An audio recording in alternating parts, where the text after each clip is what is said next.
Vendors ang Iloilo Terminal Market nagapanghanda para sa pagsaylo.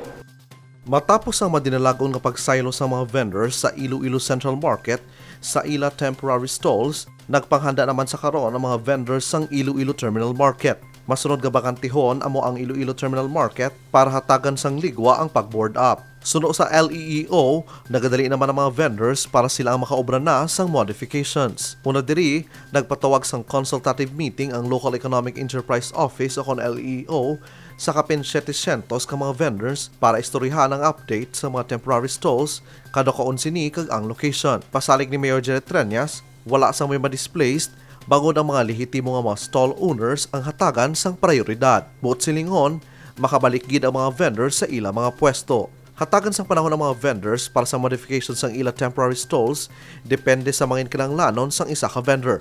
Bangon nagkalain-lain ang produkto nga ila ginabaligya. Ang mga temporary stalls ang nahamtang sa gwa lang sang Iloilo Terminal Market para hindi na maglayo pa ang sayluhan sa mga vendors.